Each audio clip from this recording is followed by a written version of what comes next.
All right, I am recording. This is Jason Brenizer with the Phenomenal Future podcast and the Phenomenal Future project. You'd think I'd be able to say it by now. I believe today is day 9 of live streaming. I have a goal to do it 365 days in a row and, grow an audience, help some people. What kind of people do I actually want to help?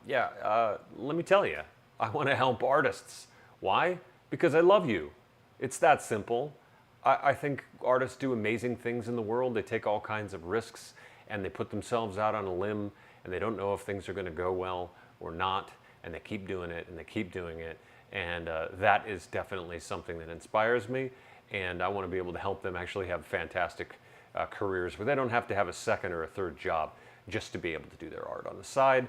I want them to have phenomenal income, phenomenal reach, and impact for all of the fans of what they're producing, and even have their stuff trickle down in the culture and make waves. Wouldn't that be cool?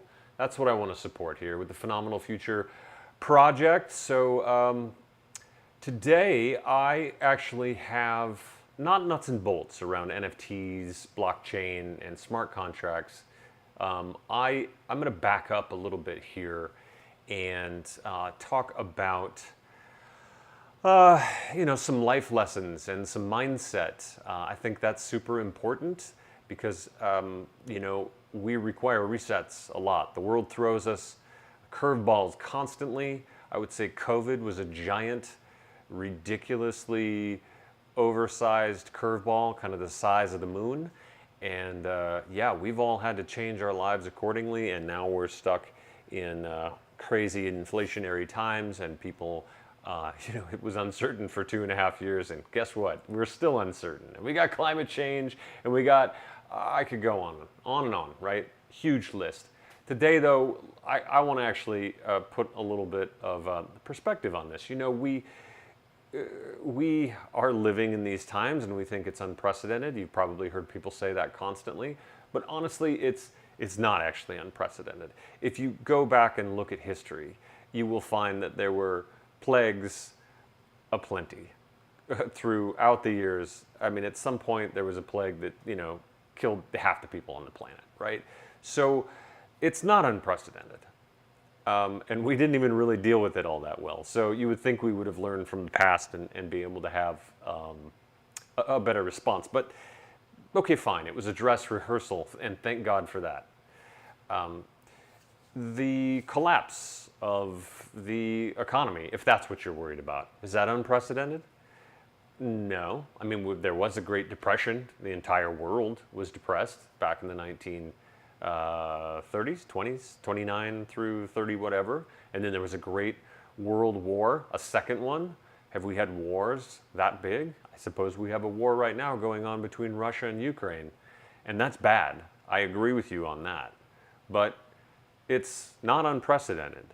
In fact, if you look at the history of just European countries, from Roman times until the recent history, it's just constant wars all the time, fighting and taking land, and it's just crazy. So read a little bit of history, get a little perspective, and recognize that things aren't as bad as they seem. Now on the flip side, things are actually way better than they have been for the bulk of humanity. There are fewer people that are poor. There are total destitute kind of poor around the world. World hunger is a lot less. There are so many positives that we could cover, but I would just suggest that you read Steven Pinker's last couple of books. They're pretty big and require a little bit of time, especially if you want to listen to them on an audiobook. I suggest you might listen to it at 1.25 speed just to be able to get through, 30 hours of content. But it does put things in perspective. It's actually pretty amazing that we're living today. And the blockchain technology is just another extension of that. It's opening up new possibilities, things that have never occurred before. So I just want to get that message out, that there are so many positives out there. The news The way they make their money, the way they get their eyeballs, is selling fear. And how much happy news do you ever see on the news? That's not news. It's the kind of little segment that is the special interest story, on a holiday or something like that. But it's not the bulk of what we see. So just don't watch the news, and go read other good things, and get around people who have positive attitudes and have a belief in the future and think that we're going to live in a crazy world of even more abundance than we already live in. Those are the people you want to surround yourself with, not the naysayers and the doom gloomers. Of course, do we have problems with climate change? And are there things that we can do to kind of shift that? Sure, yes. But what happens is most of this doom and gloom, most of us look at it, the problem is so massive, it's so far beyond what we are capable of doing as individuals that it shuts us down and we do absolutely nothing. So I say, go fill up your mind with very clean water and get all that muddy muck out of there, and you will find that actually taking action in the things that you love, the passions that you've had, will be so much simpler, okay? Now, I've been watching other people's videos and reading books and doing all kinds of stuff here to kind of fill up my mind. One of the things that I've read recently was a book by Ray Dalio, his Principles, and there was a really interesting point in there. Sorry that my video is cutting out here, but let's see if we can get that back on. There we go. One of his main principles in his book Principles is that you can have anything you want in life, but you can't have everything you want in life.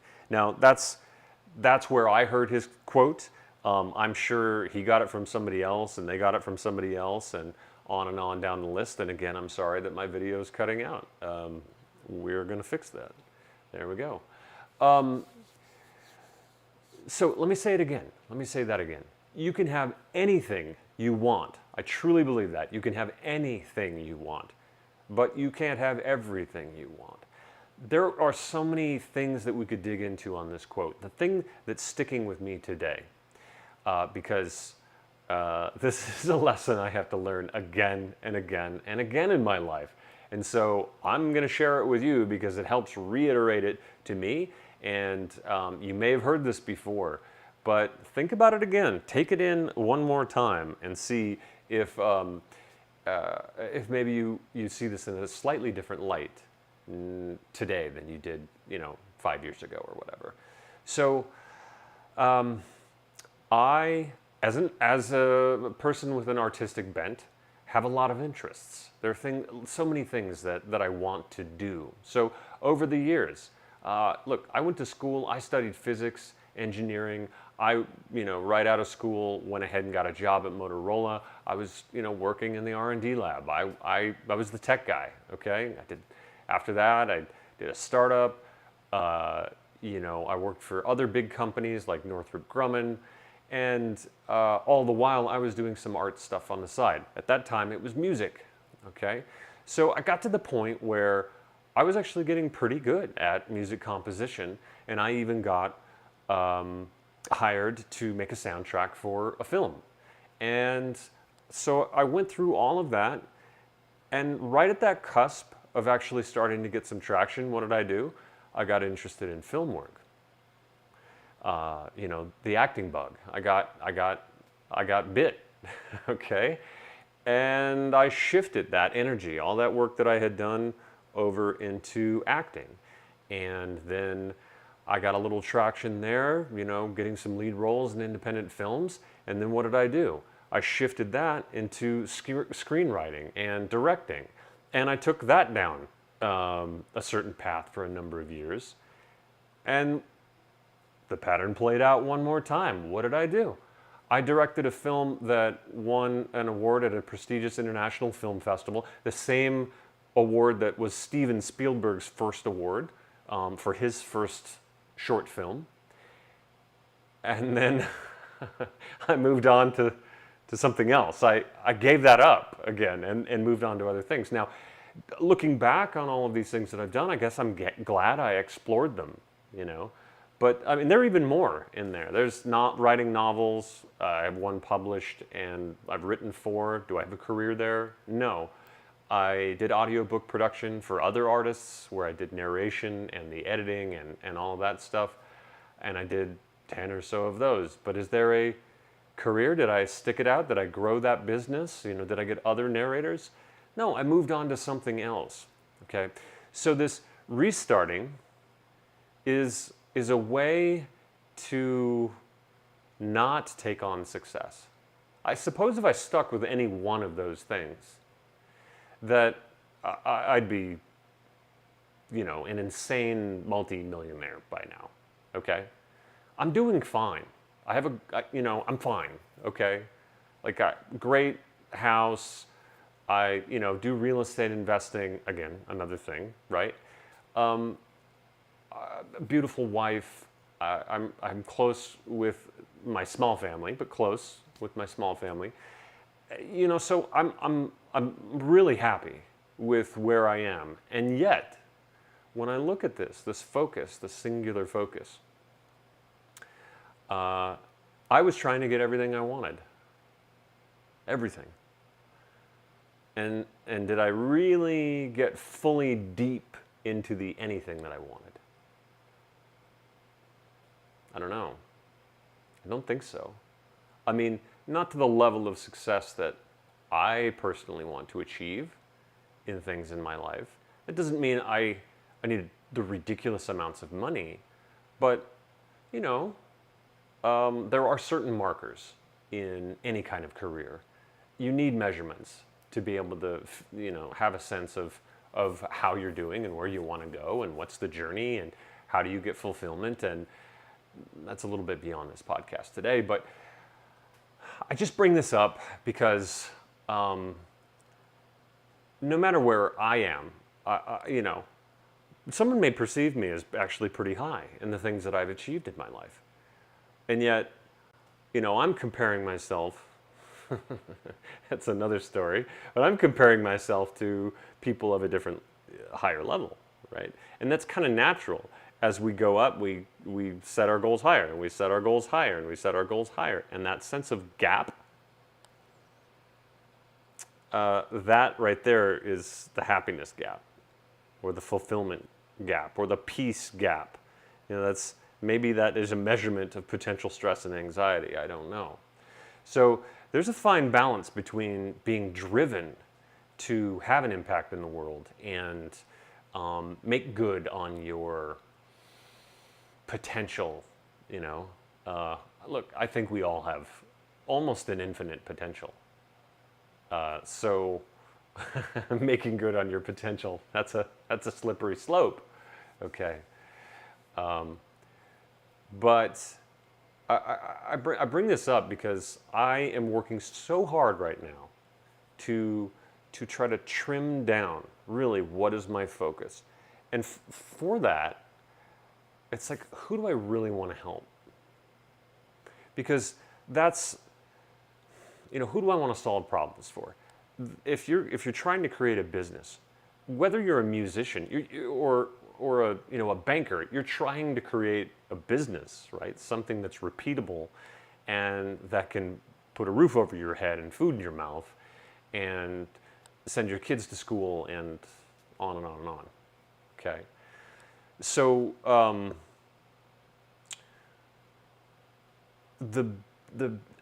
when you're trying to make a business, so this is one lesson that I've been learning and relearning in the last 5 years. And it's similar to that quote that I gave you. If you try to help everyone, you're going to help no one. You're going to spread yourself too thin, okay? That's a huge issue. Obviously, we've looked at that in my life. I mean, when I was doing engineering and science and music at the same time in my 20s, I slept 4 hours a night if I was lucky.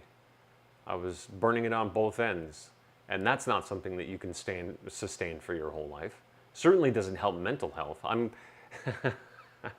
we can get into that kind of stuff on another video here, because I've got a lot of things that I could share around mental health, brain chemistry. Thank you very much.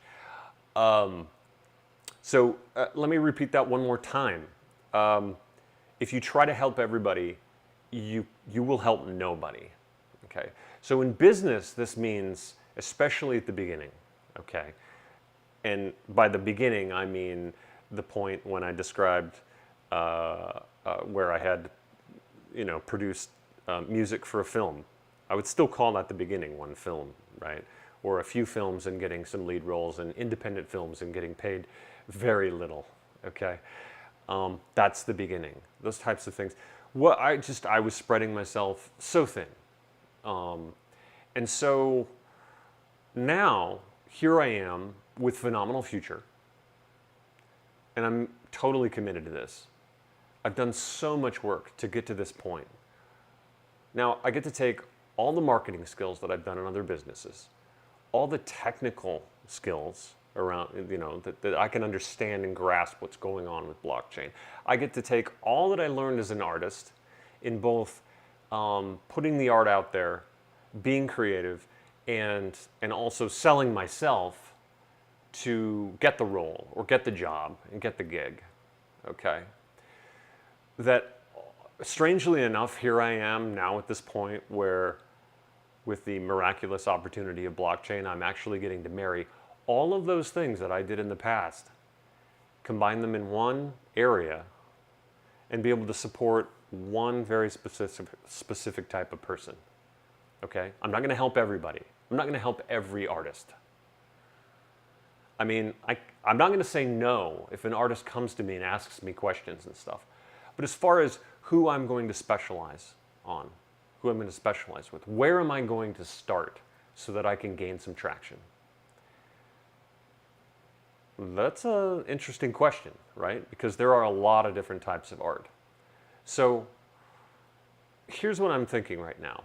And I'm going to be refining this over these 365 days, right? This is not a static thing, make a decision and be done. You've got to take feedback and you've got to iterate. So here we go. I want to help musicians, composers, who not only are amazing at their craft, but also have a very technological bent, that they would be able to grasp some of the very new concepts that are coming out in blockchain and aren't afraid of technology. So someone who, like a DJ that's producing music, that understands really what's going on in the computer and not being afraid of learning new applications and things like that, and really tinkering with the technology to get at the art that they're trying to create. That's what I'm really looking at right now. Now, are there other types of digital artists that are out there that there are some analogs in what they do? Sure. Yeah, especially in the world of NFTs. So if you're a digital artist and you might be also have a lot of skill as a programmer, you might be creating generative art. So where you're actually working in conjunction with the computer and doing a lot of programming ahead of time with algorithms and a lot of different mathematics, and seeing out of that programming what gets created on the fly after having kind of manipulated everything up front, and then having 1,000 pieces come out and see what the computer generated, and then tweaking that and then doing it again and kind of refining your art. Like, I think that type of artist is very much in line with who I think I can help here at the beginning. And there's also some digital marketing that people will have to wrap their heads around, and part of that is social media. And so an artist who doesn't want to, interact with their fans, who doesn't want to have any contact with them, and certainly doesn't want to do that in a virtual way, that's not who I'm going to help. So to help, to really make a difference in people's lives, I'm picking a smaller group of people that I can really focus on and give some amazing content to, and help transform their careers. Now, once I get enough traction there, and let's say I have some more developers on the team and everything, and we're able to do a lot more projects for artists around NFTs and blockchain, and there's a bit of maturity that comes with that. Like at that point, like I could branch out a little bit more. And like I said, I'm perfectly happy to still have a conversation, whether it's comments on any of the platforms that I'm posting videos, or interaction on social media through chat or messenger or anything like that. Certainly, I want to be able to help everyone I can, but I'm not going to go out of my way to try to make a giant umbrella and say I help everyone, because that's really not true, and I would just be spreading myself too thin, like I've done in the past.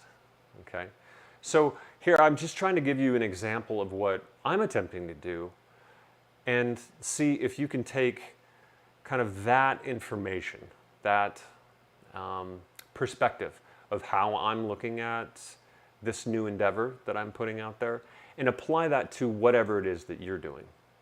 Okay, so you may have stumbled upon this video, and you may be a sculptor. Okay, well, still, what are you trying to say with your art? Do you sculpt marble, and then do you also do bronzes, and then do you also do clay, and do you also do, well, you kind of paint too, because there's an analog to putting paint on a canvas with a palette knife that's very tactile? Like, yeah, maybe you do all of those things, but then what are you known for? Have you gotten a name for yourself? So you'll notice that a lot of the artists who make it, they're very clear and very focused on what they're making at the beginning, and it's only later, once they have a name, once they have a reputation, once they have a following, it's where they start to really branch out and try new things. So see where this can apply in your life. And just remember the two things that I said.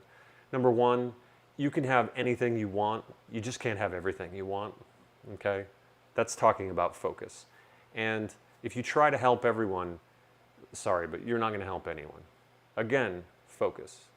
So I know it's contrary to what your beliefs are, but the idea in marketing here is, to gain traction, is to niche down who you serve. Who are your clients? Who are the fans that you're going after? People with piercings and full body tattoos are totally different than people wearing cowboy hats and mullets. Okay, are they one group better than another? No, definitely not. Right? Okay, it takes all kinds on this planet, but it would help you to try to serve one group first before you go and try to serve the other group. Let's see. I think that's all I had today. 23 minutes. That seems to be my golden mark, 24 minutes. It'd be interesting if I could try to make a 10-minute video and see if that's possible. And then also, an hour-long video with a bit more focus. And I'm going to get there, where I'm teaching you some frameworks. I'm going to be going through certain exercises. But this is an exercise. Just want you to understand, I would like you to think about who it is that you serve, and are you trying to serve everybody? And is there a way that you can niche down and really focus your art and your endeavors into one group to really get that traction? And I also want you to do this. Think about who you actually want to hang out with, okay? Wouldn't it be cool if you're a musician and you're at a gig, and after the gig, you want to hang out with the people that were in the audience? Okay? So your music that you're currently making, you may be a guy in his late 20s and doing a lot of dancing and all kinds of stuff in your shows, and who you might be attracting might be 13-year-old girls. I'm pretty sure that you're not going to want to hang out with them and have a deep conversation with those 13-year-old girls. Now, maybe those are the ones you want to reach and you can transform their lives somehow. But I'm just putting that out there as an exercise. Are you actually attracting the people that you love, that you want to be around, that you would love to hang out with? So please do that exercise. Put some comments down below about who you're trying to serve. Basically, trying to write this stuff down is going to help you not just have it swimming around in your head. We think we know things until we try to write it down or we try to verbalize it and tell someone, and then we realize, oh, I'm not as clear as I thought I was. So write it down in the comments. Let me know who it is that you're trying to get your art out to, and why. Why is that your group? Why is that your tribe? Why do you want them to be your raving fans? And please hit the subscribe button so that you can continue getting this content. And also, if you know an artist out there, especially a musician who's very technically focused and not afraid of getting in the studio and maybe doing some of that work, please share this channel with them and my content wherever you find it, because I need to help them, and I can, and I'm excited to do so. So those are my big asks for today. Until next time, as I always say, or at least I have for the last 8 days, I'm Jason. This is Phenomenal Future, the Phenomenal Future Project, and until next time, adios.